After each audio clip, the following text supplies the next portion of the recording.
Hello everyone. So in the previous video we talked about linear modeling and we discussed about simple linear regression and multiple linear regression.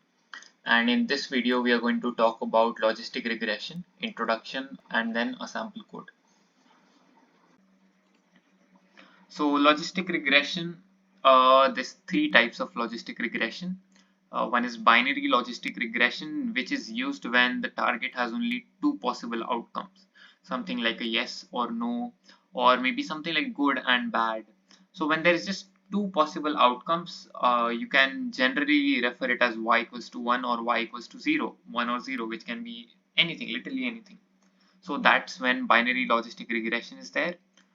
Nominal logistic regression is used when there are three or more categories with no natural ordering levels. So three or more categories, I hope that's clear. Now what does no natural ordering means? So it basically means when you have, let's say, you just want to predict something like a brand maybe, there is no hierarchy over there. So if you just put in the features, let's say of a laptop, now you have to predict the brand. It can be HP, it can be Dell, it can be just Apple, Lenovo, anything. So that does not have any hierarchy.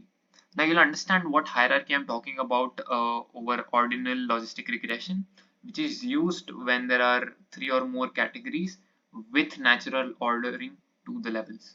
Now what this means is something like, like I said earlier, this is something like bad, good, best. So there is a hierarchy over here. Bad is something that is at the bottom, or worst, then we have bad, then we have good, and then we have something best which is at the top. So there is a natural ordering, there is a hierarchy over here, and it's possible that the distance between each, or the change or the difference is not equal, but the hierarchy is maintained and there is natural ordering. So that's when ordinal logistic regression is used. So now we'll see the sample code for this as well. So let us begin with the code, and we'll first write a text saying logistic regression, and our step one would be importing the packages, functions and classes like every time, and we'll import numpy as np for dealing with arrays, and we have to also import logistic regression from sklearn dot linear model. We will import logistic regression,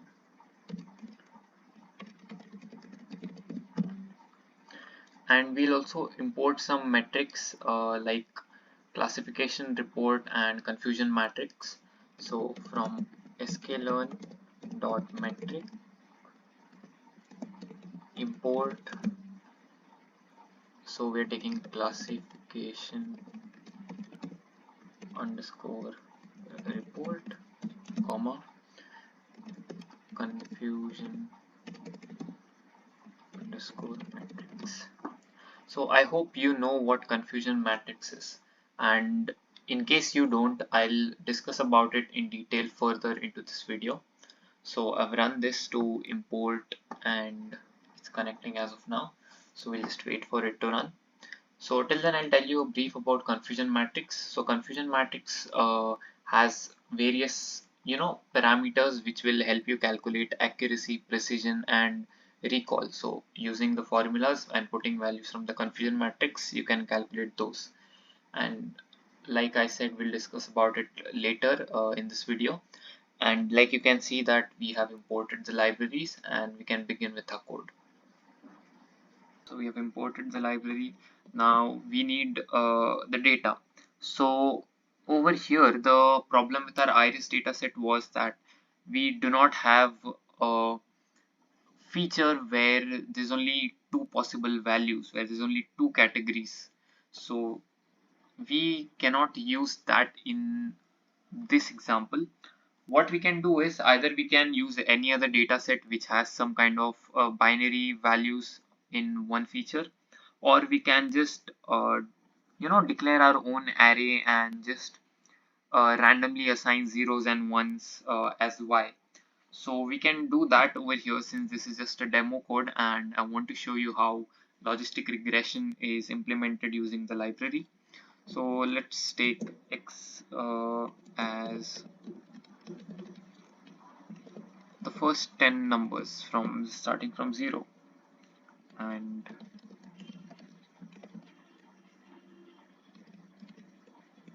we'll take y as,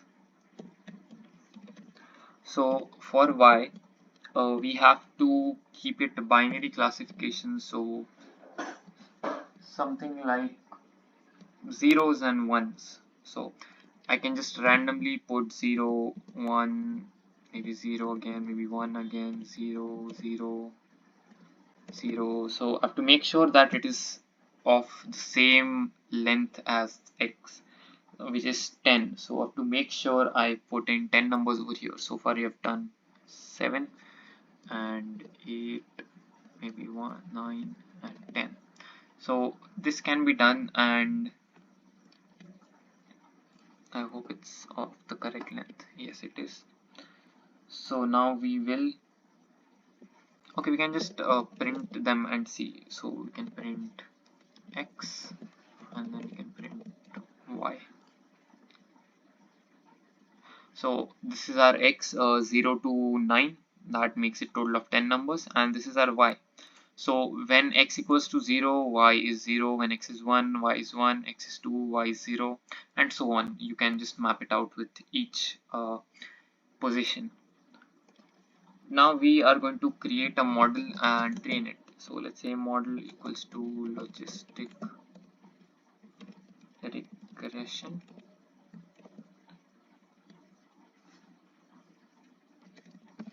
Solver equals to, since it's going to be linear,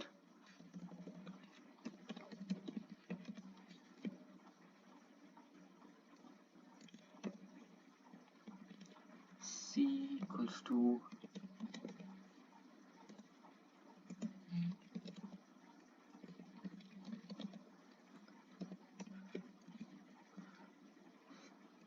and then we will fit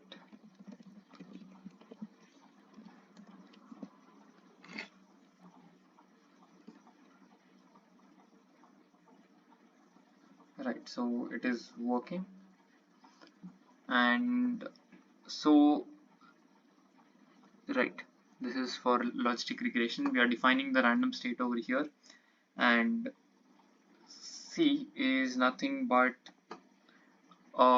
inverse of regularization strength. So it must be a positive floating value, and smaller values will give you larger regularization, and you can just read about it and while implementing.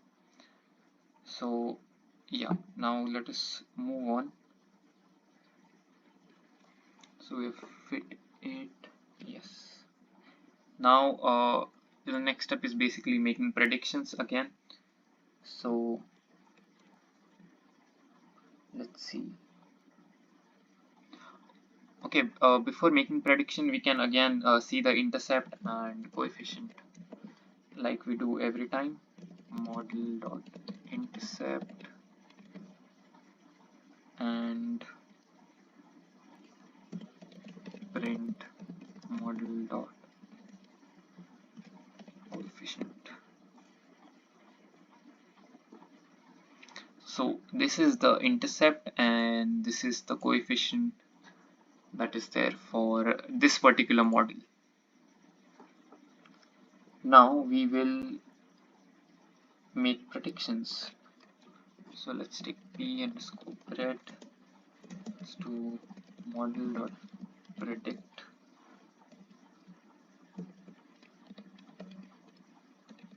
probability fix y underscore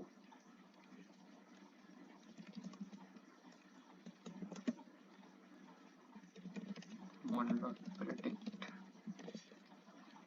x.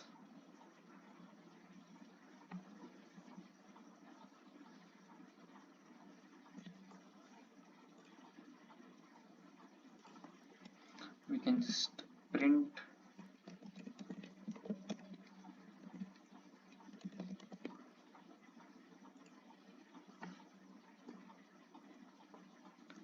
and we can check with y scope print.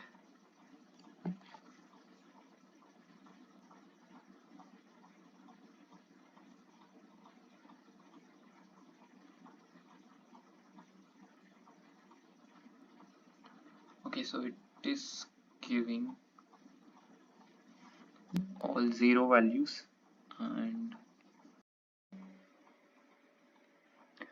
okay, so over here what p underscore pred holds is the probability for predicting 0 and predicting 1.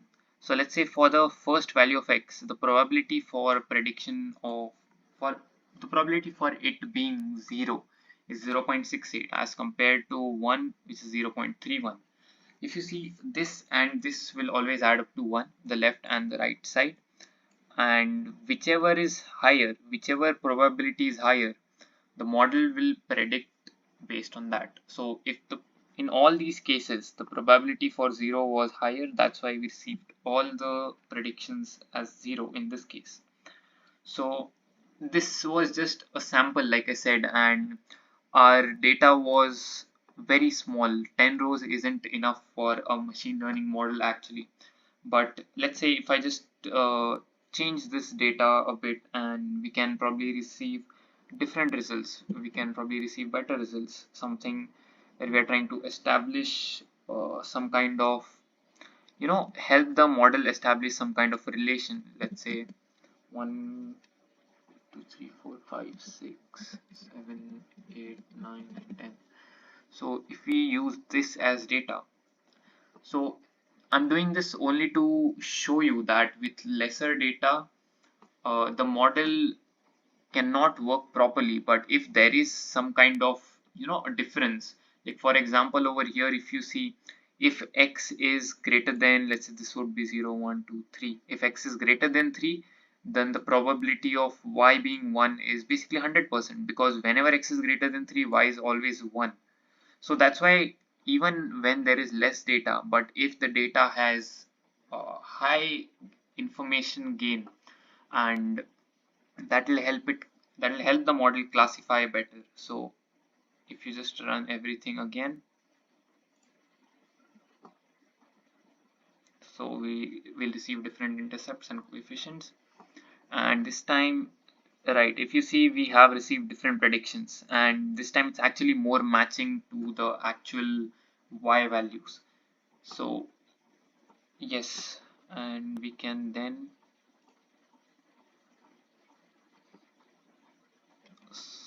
calculate the score.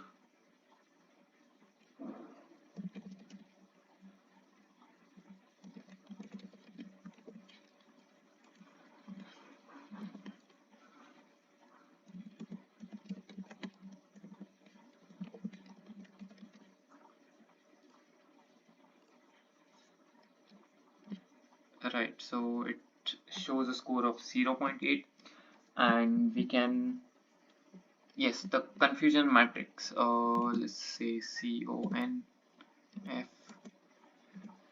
equals to confusion matrix.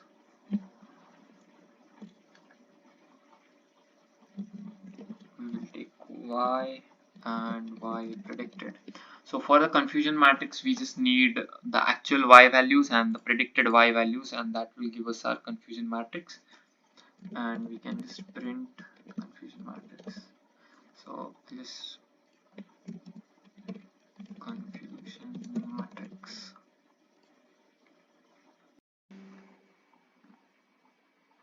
Right, so this is our confusion matrix, and if you see, it is made up of 4 values.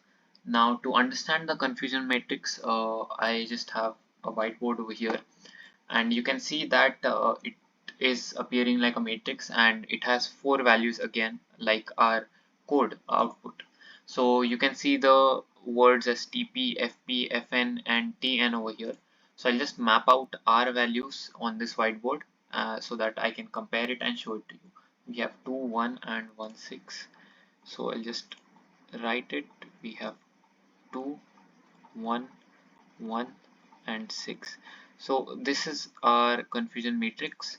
So if I just try to map it out with the image in the left, if you see TP has two value over here. So TP is nothing but true positive. So true positive is when the actual value is also positive and the model is also predicting it as positive. In this case, the actual value is also 1 and our model has also predicted it as 1. So that is when it is a true positive value. So over here if you see 1, 1 is in place of false positive, FP. So FP is 1, that is 1 false positive. So what is false positive now? So you can see that over here, predicted value. So when the predicted value is 1, but the actual value is 0. So it is falsely predicting positive value when the actual value is negative. That is in this case in terms of ones and zeros. So that is false positive. You even have for COVID test reports, when you see most of the times it so happens that you get a wrong report and it's called as false positive because you don't actually have the disease, but then it is the report is still showing as if you do have it. So that is when we call it false positive. You can also relate it with that and try to understand the term. Now let's move on to Fn, that is false negative. So in our matrix we have Fn as 1, that is only one false negative prediction. So false negative is when predicted value is 0 but the actual value is 1. So our machine, our model is predicting it as 0 whereas the actual value is 1. So that is when it says false negative. I hope it's clear. And the last value is Tn, that is true negative. For us it is 6, so we have 6 true negative predictions. So what is true negative? So it is pretty simple, when the predicted value is also 0 and the actual value is also 0, that means our model has predicted it correct. So in this, these two should be high. Now why is that? This means that our model has done the predictions correct because the actual value and the predicted value match on this diagonal of the matrix. So that is when that is what true positive and true negative are. That is when our model is predicting and it's making an accurate prediction that is matching the actual values. So to have a healthy model, to have a very good model, high accuracy, you need to have these two values highest. So these two values determine how good your model is, and it should be, like I said, they should have a high value over here as compared to the other two remaining values, which is false positive and false negative, which show us wrong predictions done by the model. So I hope the confusion matrix is clear to you right now, and we can move ahead with the code.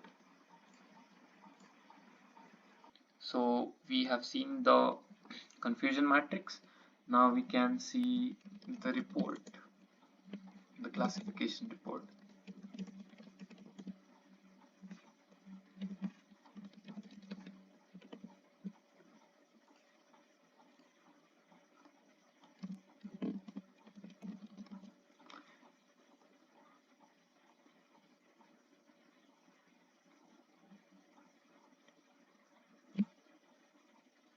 Yes, it's running. Let me just print the report.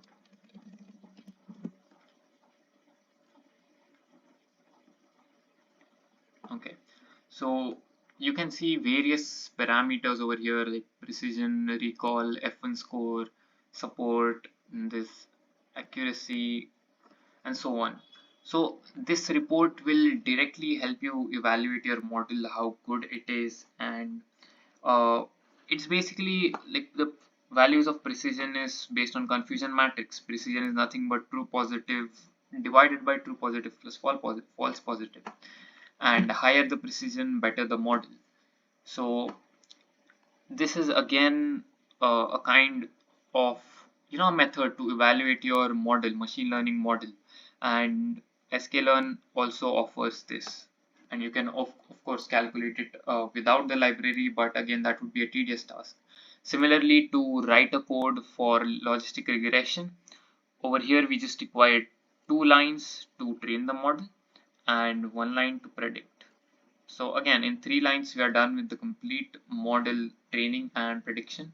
Of course, in a real world, when you are actually working with data sets, they won't be clean and you will have to do a lot of pre-processing, even exploratory data analysis. Most of the times the feature names are also not given due to privacy issues, or sometimes the data is of high security kind of thing. So many a times you do not have any idea as to what this column is. You just have to try to understand what will help you build a better model, and you have to clean it up. There's many missing values, probably wrong values. So if you think that machine learning is all about these 3 lines where you're just training the model and making a prediction, you're completely wrong. Most of the time will usually go in pre-processing. So yes, that is about logistic regression. And so yeah, that's all from today's video. And there's a lot of other things that Scikit-learn has to offer, even in linear modeling. I opened the website and showed it to you. So there's a lot of things you can just go and explore out on yourself, and these are just a few basic things that happen to be used widely and more frequently than the others. But that does not mean that sklearn has limited things. There's a lot of scope and a lot of improvement also. So you can also go to the website and explore it by yourself and try it out on different data sets. So that's it, and thank you for watching. We'll see you in next video.